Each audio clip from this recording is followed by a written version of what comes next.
Makanya agama ini proses. Sehingga fiqhud dakwah itu harus dihidupkan. Sekarang enggak orang langsung pakai fiqhul ahkam. Akhirnya umat ini melayu.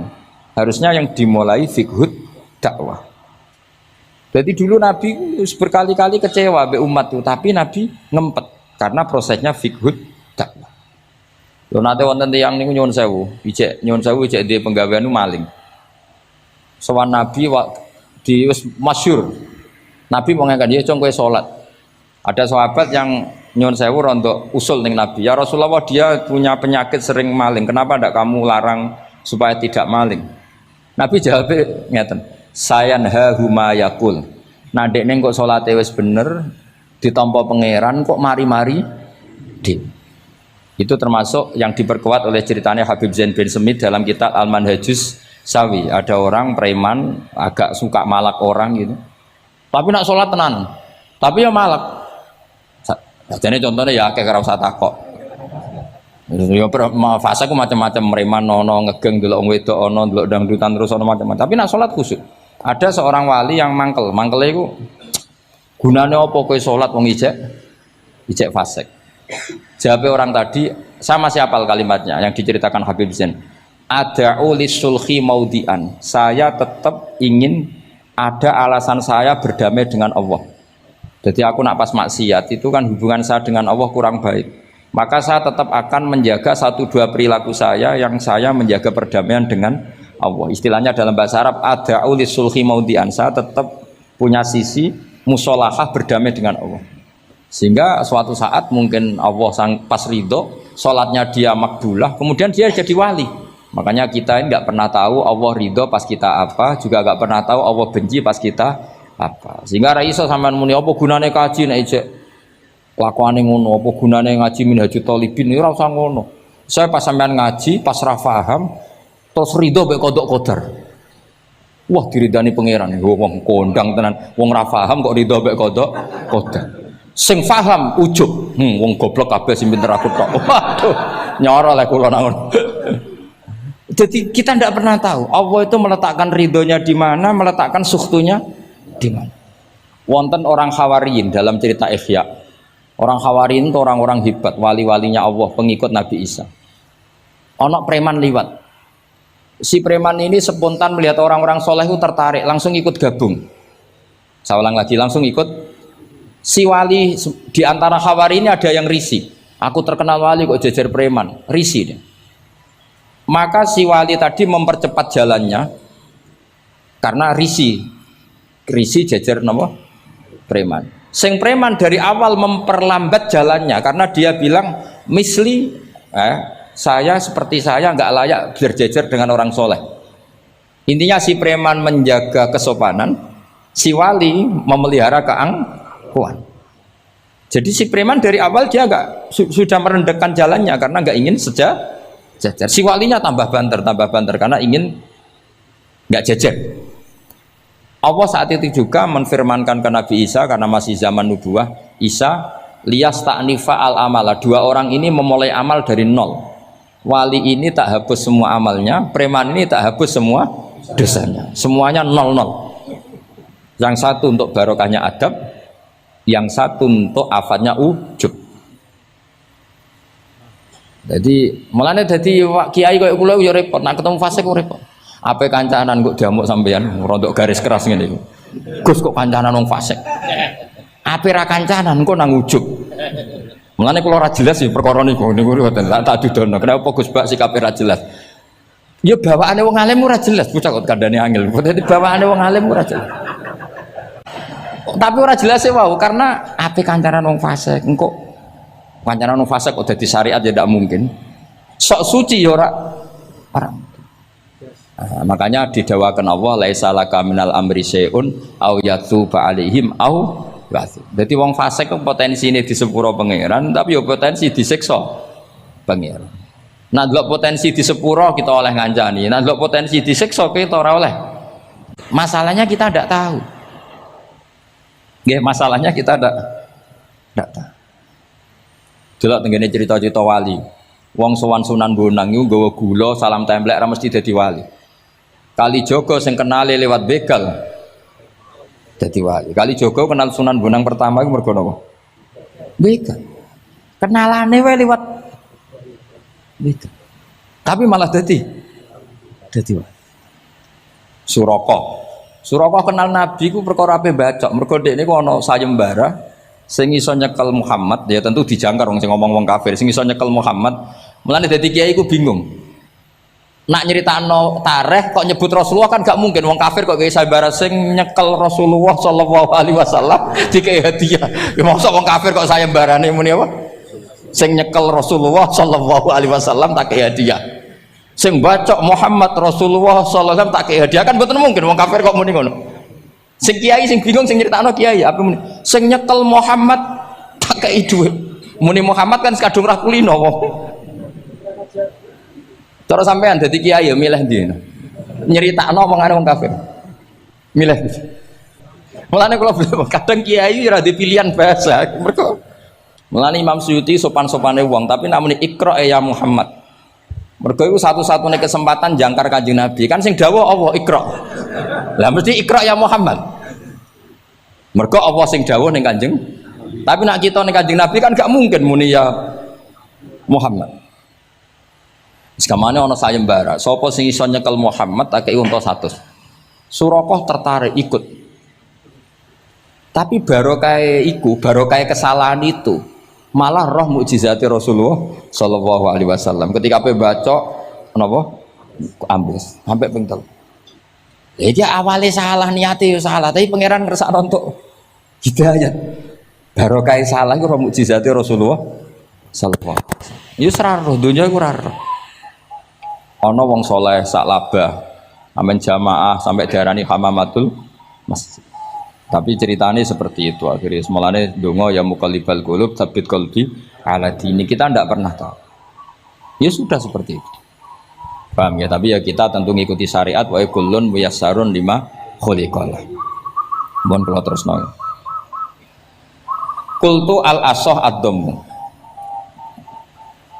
Terus sing donga sing diwaca teng tasyahud nggih kula waca bismillahirrahmanirrahim.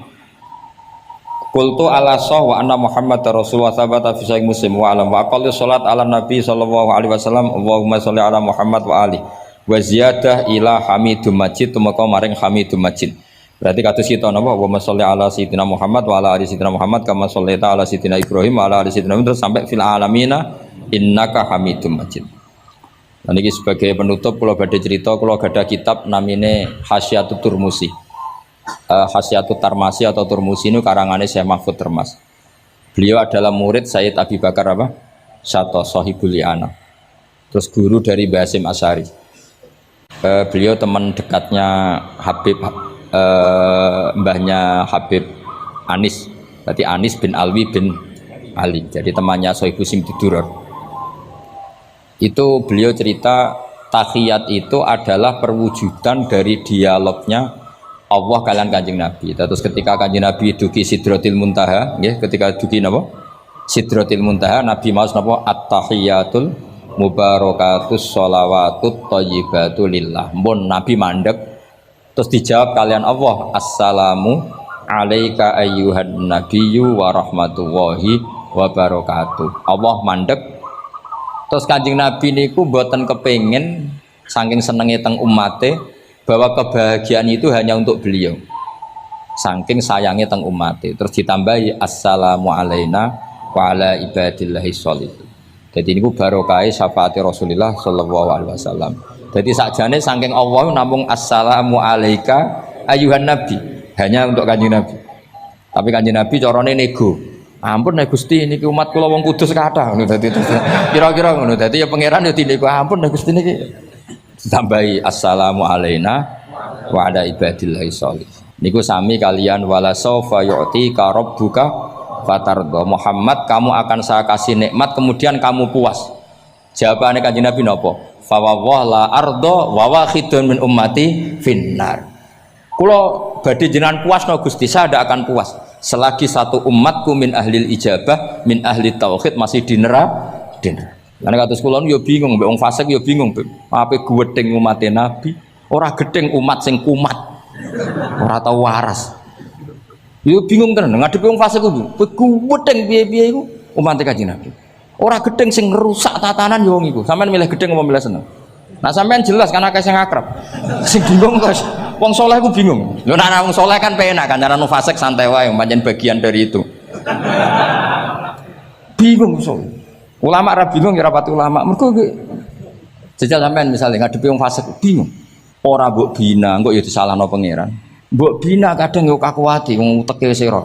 Tapi yang penting dari itu kita tahu bahwa hubungan wong fasik mbek wong soleh atau wong soleh mbek wong fasik, sing jelas dalam adatu Rasulillah itu tidak hubungan kebencian. Itu yang sampean harus catat, tidak hubungan kebencian. Wong Nabi sering donga Allahumma hdi qaumi fa innahum la ya'lamun. Bahkan Nabi nate ngendikan syafaati li ahlil kabair min SP nak kowe urung salah padahal mesti salah. Rai-rai ini gak mesti salah. Wis gawe perjanjian mbek pangeran Gusti. Dalam perjanjian dong, apa? Setiap saat saya salah langsung sepuro. Mohon buatan usah istighfar malih, mohon niki, mohon niku. Deal, soalnya deal ini. Lah itu ngendikane Kanjeng Nabi senyum-senyum senengnya ra karuan. Dan setiap itu dibaca oleh umatku, Allah sudah jawab qala na'am. Jadi Rabbana la tu'akhifna in nasina aw akhtana. Terus qala Allah menjawab na'am. Terus Rabbana wala tahmil alaina isron kama hamaltahu alal ladzina min qablina. Allah menjawab na'am. Sampai terakhir wa'fu anna Allah jawab na'am. Kemudian para kiai itu punya kiat supaya umatnya itu hafal itu. Pun kalau terangno kiamat, soal kiamat itu seru usah ndelok. Kiamat itu seru usah ndelok. Anjing ben kiamat itu semua orang dihisab, termasuk sampean-sampean bareng dihisab. Pertama sing dijaga jelas sholat. Jadi kalau masalah ibadah mahdoh itu sholat, nah masalah sosial itu asal tidak saling bunuh. Terus kalau terangkan ya, terus ngendikane Rasulullah sallallahu alaihi wasallam ngendikane la yazalul mar'u fi fushatin min dini malam yusib daman haroman. Balen malih ya. La yazalul mar'u fi fushatin min dini malam yusib daman haroman. Seseorang itu boleh serilek-rileknya dalam beragama asal dia tidak punya masa lalu mengalirkan darah yang terhormat. Kamane cara Jawa ora tau mateni wong, ora tau mateni wong, ora tau mateni wong mukmin utawa ora oleh mateni wong sing muahad atau mustaman. Ya ada aturannya lah. Jadi kalau sampean urip ora tau mateni wong iku wis cara beragama iku rilek karena fifus satin mintin. Nah tentu mateni itu ada banyak sebab, diantaranya fatwa yang ekstrim, sehingga ulama dulu itu senang diguyon sampai keterusan saiki. Jadi kabeh wong alim khase sering guyon karena memang menghindari omongan penting. Kenapa? Karena sekali omongan penting ini kadang yu'addi ilal fatwa kita qotol. Takutnya fatwa itu ekstrim, kemudian saling apa? Saling bunuh. Sehingga masyhur itu ada pepatah bahwa statement ulama atau kolamul ulama, penanya ulama itu ahaddu minas sayf, lebih tajam ketimbang apa? Pedang, karena bisa menimbulkan macam-macam. Sehingga dulu banyak ulama kalau bab jinayat itu sudah tidak mau baca bab jinayat. Jinayat itu karena ya takutnya fatwanya itu ekstrim. Ada beda zaman Nabi itu kan enak ya. Sing Kanjeng Nabi mesti bener ya. Musuhnya Abu Jahal CS mesti salah ya. Tukaran saiki wis gak seru. Tukaran mbek kowe repot. Masih aku musuh sampean iki sowe bener sampean. Wong ora tau urip ora tau seneng mbok musuhi ku piye ngono dadi. Kan gak penak. Jajal misalnya kiai tukaran mbek santri, wong mesti kan normalnya bela kiai ini mergo luwih alim luwih bener. Tapi kan cara pandang lha iya sing bener kok mau ngalah kan. Iso wae sing disalahno pangeran iku sing saiki wong tuwa tukaran mbek anak, kira-kira wong nyalahno sapa? Nyalahno wong tuane apa anake? Cara kowe dadi hakim.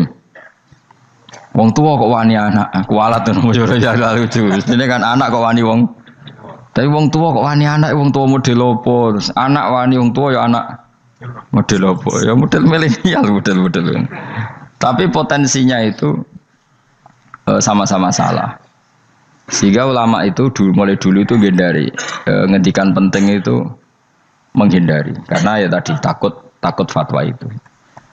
Saya ulang lagi ya. Jadi seseorang itu selonggar-longgarnya dalam beragama asal tidak pernah membunuh. Tidak memburu darah yang seharusnya tidak terbunuh. Terus kalau masalah ibadah itu Allah ngambilnya sholat. Awwalu ma yuhasabu bil mar'u napa? As-sholat. Pertama yang dihisab itu sholat. Jika sholatnya lolos, maka hisab yang lainnya napa? Ringan. Gempon ngoten. Terus ada hisab-hisab yang di kula waca mungkin sampean iso ngantisipasi hisab. Nah, jadilah tazulu qadama Adam atau qadama ibni Adam yaumal qiyamah hatta yus'ala an arba'in. Pertama ditanyakan dari sifat mudanya, dihabiskan untuk apa, umurnya untuk apa, hartanya dari mana, setelah mendapat untuk apa. Terus wa an ilmihi madza amila bihi, terakhir setelah mendapat ilmu itu apa yang dia perbuat.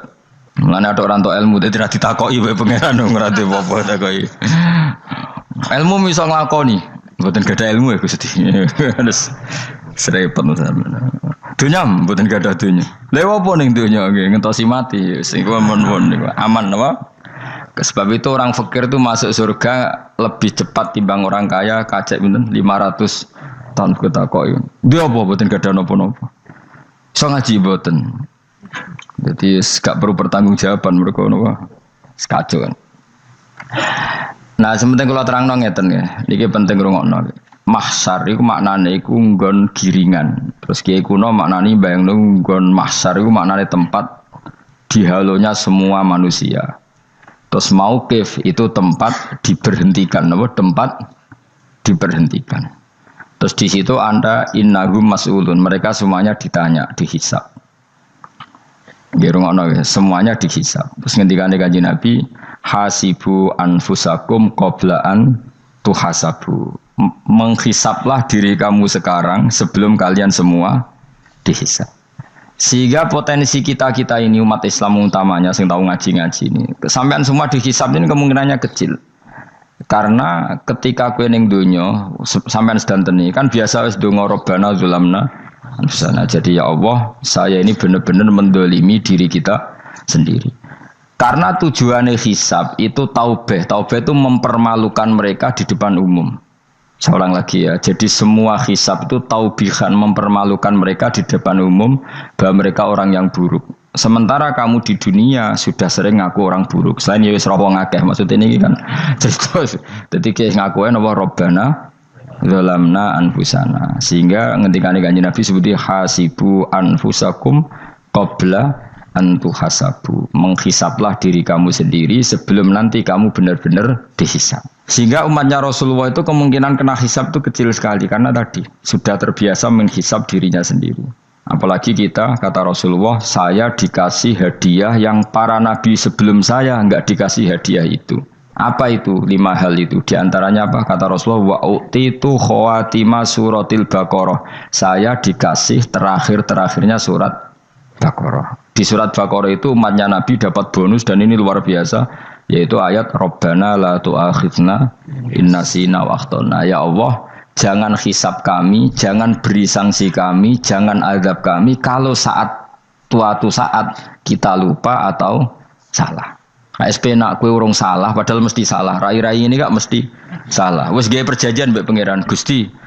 Dalam perjanjian dong, apa? Setiap saat saya salah langsung sepuro. Mohon buatan usah istighfar malih, mohon niki, mohon niku. Terus deal, soalnya deal ini. Lah itu ngendikane Kanjeng Nabi senyum-senyum senenge ra karuan. Dan setiap itu dibaca oleh umatku, Allah sudah jawab qala na'am. Jadi Rabbana la tu'akhifna in nasina aw akhtana. Terus qala Allah menjawab na'am. Terus Rabbana wa la tahmil alaina isron kama hamaltahu 'alal ladzina min qablina. Allah menjawab na'am. Sampai terakhir wa'fu anna, Allah jawab na'am. Kemudian para kiai itu punya kiat supaya umatnya itu hafal itu. Terus jadi bahan tahlil itu masalah ya. Faminhum ya faminhum. Sing tahlil ya ora paham, sing kritik ya ora paham. Alhamdulillah itu mesti padha-padha ra kena hisab. Mergo padha-padha ora napa? Paham. Jadi ora ono barokah kaya goblok wis barokah tenan. Mergo sing lakoni ya ora paham, sing kritik ora paham. Jadi kalimat yang di akhir surat Baqarah itu adalah termasuk hadiahnya Rasulullah yang tidak diberikan pada Nabi sebelumnya. Ini nama ini utitu khawatima suratil Baqarah. Saya dikasih akhir surat Baqarah. Gini ku setiap doanya umat Nabi Allah jawab napa? Naam. Jadi ya Allah la tu'akhidna, jangan kasih sanksi kita innasina au akhtona. Allah jawab naam. Itu satu. Terus kedua, umatnya Nabi itu kalau dosa itu tidak perlu prosedurnya harus istighfar. Banyak amalan yang menjadikan diampuni. Misalnya kafaratul majlis itu lafadznya enggak istighfar. Subhanakallahumma bihamdik misalnya. Dan banyaklah imatatul adza anit thoriq. Misalnya Nabi pernah cerita ada seseorang yang nakal, kemudian gara-gara menyingkirkan duri di jalan yang ganggu orang lewat, kemudian Allah memaafkan. Ada yang dimaafkan karena ngombeni anjing, macam-macam. Kemudian ngombeni santri, macam-macam. Sehingga potensi kita dimaafkan itu tinggi sekali karena ada sekian amal yang itu menjadi sebab ridhanya Allah Ta'ala. Assalamualaikum warahmatullahi wabarakatuh.